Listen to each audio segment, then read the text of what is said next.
Dapat na ba talagang tanggalin o mawala ng mga membro ng gabinete at mga sensitibong posisyon sa pamahalaan ni Pangulong Marcos Jr.? Alam nyo, hindi lang cabinet secretary, yung mga YOSEC, ASEC, director, CEO, president, chairman, general manager ng mga opisina ng pamahalaan, including corporation ng gobyerno. Yan po yung mga dapat ay siguro magkaroon ng pagbabago dahil yan po ay nasa ilalim ng Office of the President. Ngayon ang tanong, ilan pa ba ang ngayon ay nasa gobyerno after 3 years ni Pangulong Marcos Jr. ang Duterte Boys Cabinet o opisyal or piklawan, dilawan na mga opisyal ng gobyerno? Kasi until now, meron pa rin po. Meron pa rin nga pong identify sa Gloria Macapagal Arroyo Yan po yung mga naghahawak ng mga sensitibong posisyon. Hindi naman talaga 100% ng nasa pamahalaan ay mga Marcos or mga loyalista ni Pangulong Marcos, mga totoong sumusuporta kay Pangulong Marcos. Meron dyan nakaduda-duda ang loyalty, katapatan at ang kanilang sinseridad sa paglilingkod sa bayan at loyalty kay Pangulong Marcos. Yung mga Duterte Boys, paano yan? Ayaw na natin pangalanan. Yung piklawan, dilawan, mas okay pa dahil wala namang personal na agenda yung mga yan, kung hindi tumulong lang. Ay yung Gloria Macapagal Arroyo at iba pang mga kilalang kaalyado ng mga nakaraang administrasyon. Palagay ko dapat palitan. At maglagay si Pangulo ng galing sa pribadong sektor na hindi politiko. Kung politiko man, light lang. Kasi ang mga politiko na ilalagay sa gabinete at ibang sensitibong posisyon at may plano sa next election, gagamitin lang ang kanilang posisyon, koneksyon at posible pa yung pera ng bayan. Magagamit sa personal. Kasi inuulit ko, nung araw ko pa sinasabi na ang politika ay personal interest yan ng kahit na sino. Hindi dapat magamit ang resources, manpower at kapangyarihan sa gobyerno. Kaya sana ang italaga ng Pangulo doon sa mga matatanggal, papalitan ay hindi politician at sana ay mas magagaling na galing sa pribadong sektor. Hindi tayo pwedeng magdikta, mag-utos sa Pangulo. Ang atin dito hanggang apila lang at paliwanag sa kung ano ang maganda, good for business, maganda para sa majority na Pilipino, especially sa lehitimo mga Marcos loyalists, Marcos supporters na talagang patuloy ang pagsuporta sa administrasyon. So, kailangan, aabangan natin yan kasi ongoing pa ang pagtanggap ng resignation, pagpapalit ng mga opisyalis ng gobyerno na sinimula nung last week. Kaya aabangan natin yan. Okay? Tingin ko doon lang po nagkaroon ng pagkakamali siguro si PBBM sa pagtitiwala dito po sa mga tauhan ng gobyerno na mga appointee ni Digong o mga dati na pong nakaupo dyan sa pwesto, mga naging tauhan pa ni Gloria Macapagal Arroyo, ni Pinoy, hanggang kay Digong. Kasi alam niyo po, iba po ang diskarte ni Digong. Nakita ko yan, napansin ko yan, napag-obserbahan ko yan. Bubusugin ka bibigay lahat ng gusto mo. Para kapag nagka-problema siya, kapag siya ay hindi na presidente, syempre, ipagtatanggol mo yan, poprotektahan mo yan. At yan po yung tinatawag na utang na loob system. Ngayon po kasi ang nangyari, kapag may utang na loob kay Digong, nakikita natin talagang to the highest level sila tatanaw ng utang na loob. Dinig na dinig natin yan, kitang-kita natin yan, napanood natin yan sa nakaraang eleksyon, nakaraang kampanyahan. Si Robin Padilla pa mismo ang nagsabi. Di ba tutang-tuta ni Digong yan? Siya pa mismo ang nagsabi na sa utang na loob tayo tumingin. Tayong mga Pilipino daw. Pati yung mga kasama niya. Dapat daw sa utang na loob tumingin. Kapag po tayo sa utang na loob tumingin, buwagin na natin yung BJMP, yung bilibid. Wala nang makukulong dyan. Dahil kapag utang na loob, ang pinauna mo, wala nang magiging kumbaga yung mga makukulong, yung mga gagawa ng pagkakasala, patatawarin na, naku, may utang na loob tayo dyan eh. Di ba? Hindi po pwede yung ganun. Tapos, yung mga nakaupo na tauhan ni Digong, o mga dating tauhan ni Digong, o dumaan kay Digong, ngayon po, alam niyo kung ano ginagawa? Sinasabotahe ang ating Pangulong Bongbong Marcos. Kitang-kita natin ang frustration ni PBBM doon sa kanyang podcast. Talagang na-obserbahan natin na talagang si PBBM po hindi masaya sa naging resulta ng eleksyon. At kasama po yan. Kasama yung pagkatalo ng ilang mga alyansa sa dahil kumbaga parang nadamay sa hindi po maganda na performance ng gobyerno nitong mga nakaraang 3 taon. Kasi nga po, sabi ni Attorney Claire, yung mga proyekto, polisiya, mga benepisyo para sa tao, hindi alam ng tao. Parang may pumipigil, parang merong kumokontra. So, syempre, ang kailangan ng ating Pangulong Bongbong Marcos ay yung 100% ang loyalty sa kanya at tutulungan siya na iparating sa tao ng mabilis at walang kahit anuman lang na problema ang kanyang mga proyekto na pinasinayaan, di ba? Yan ang yan ang naging problema dahil nga po itong mga naging gabinete ni PBBM, yung iba siguro tumatanaw ng utang na loob kay Digong. Syempre, para hindi maging successful si PBBM, ganyan po ang kanilang ginagawa, nananabotahe. Samantala, Congressman-elect Chel Jokno, na ngayon ay member na ng prosecutor sa impeachment trial, number 1 nominee ng Akbayan Party List na nangungunang party list organization na nanalo ng 3 kongresista. Veteranong abogado si Jokno. Okay? Ang tanong, bakit ginamit ang kanyang pangalan? Sa di umano'y tumanggap ng confidential fund ng Office of the Vice President at Department of Education. Wow! At dahil dyan, wala naman tayong nabalita ang Chel Jokno. Isa naman ang Chel Jokno eh. Si Attorney Jokno, si Congressman Jokno lang yan eh. Kaya, dahil dyan, ito na rin ang pagkakataon ni Congressman Jokno bilang prosecutor na kanyang tanungin sa impeachment trial kay Sara Duterte at mga opisyalis ng Office of the Vice President, Department of Education, bakit ginamit ang kanyang pangalan na hindi naman totoo na siya'y nakinabang dyan. Ang malaking pagkakamali ng grupo ni Vice President, hindi nila akalain na magiging congressman at prosecutor si Jokno. Kung totoong ginamit nila, kasi dun sa acknowledgement receipt, lumalabas na may pangalang Chel Jokno at Marian Rivera na tinalakay ko na artista. Pareho silang nagamit ang pangalan. Kung kapangalan ito hindi, pero dapat liwanagin ng Office of the Vice President. Bakit nila ginamit yan? Wala na silang maisip na pangalan kung sinong gagamitin para lang ma-justify na nagamit ang o kailangan may release yung pondo. Ngayon po yung naging prosecutor. Di ba? Sabi ng iba, karma daw yun. Nagbintang tapos ngayon ay magiging prosecutor. Yari. Kasi hindi papayag si Jokno na palampasin yan. Ngayon ay prosecutor, congressman, hindi pwede. Bakit ginamit ang kanyang pangalan? Kung sino sa Office of the Vice President ang nakaisip na gamitin ang pangalan ni Marian Rivera at Chel Jokno, ay yan ang malaking pagkakamali. Kasi kasama sa Article of Impeachment ang confidential fund.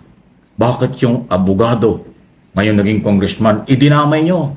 Nako, yari kayo dyan. Talaga naman.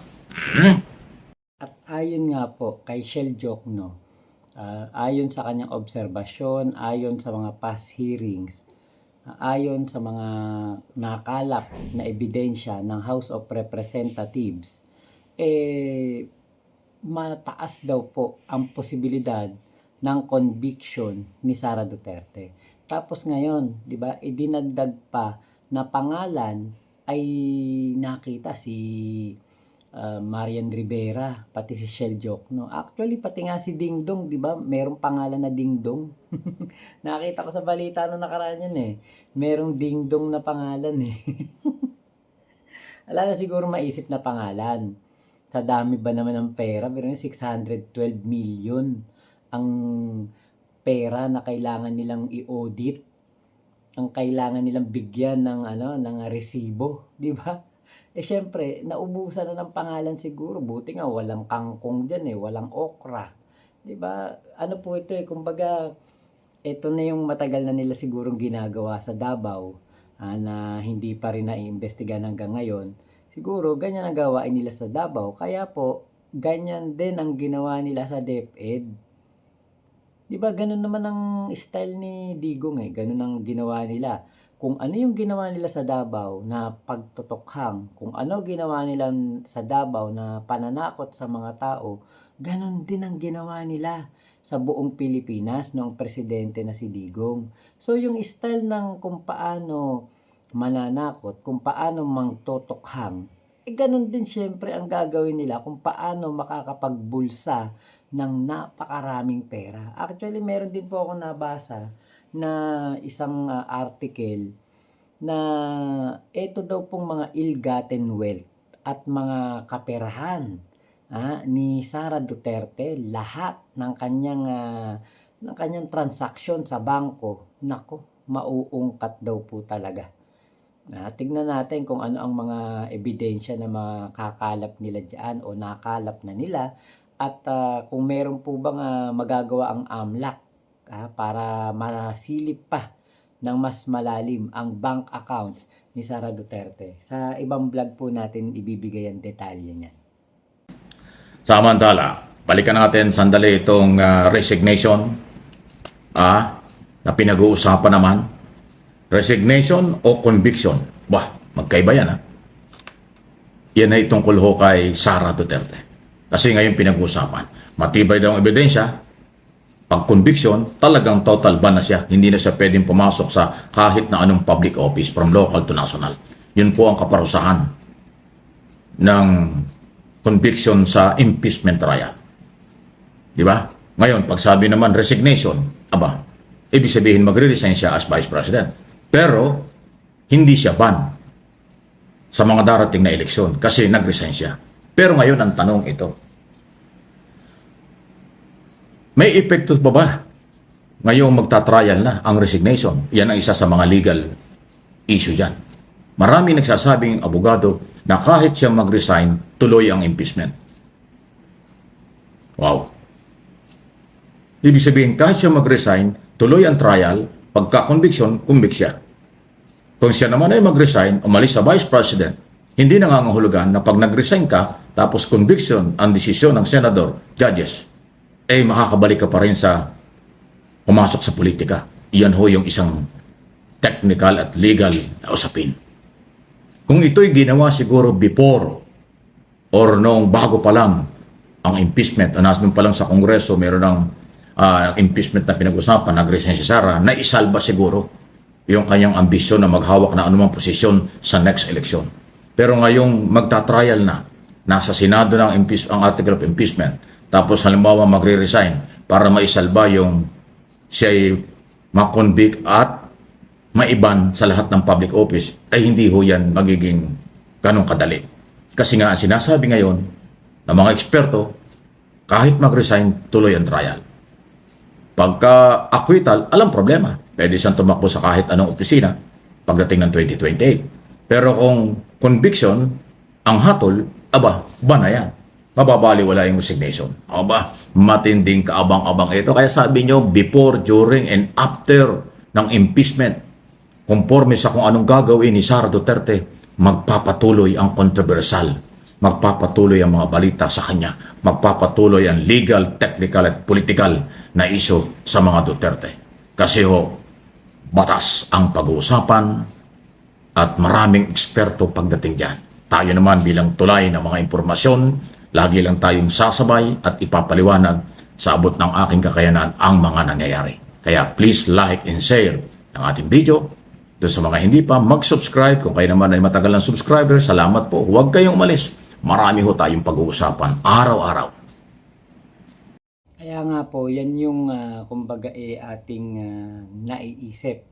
Actually, nabanggit ko na to. Yung sinabi ni Sara Duterte na gusto niya ng bloodbath sa impeachment trial, baka salita lang yun.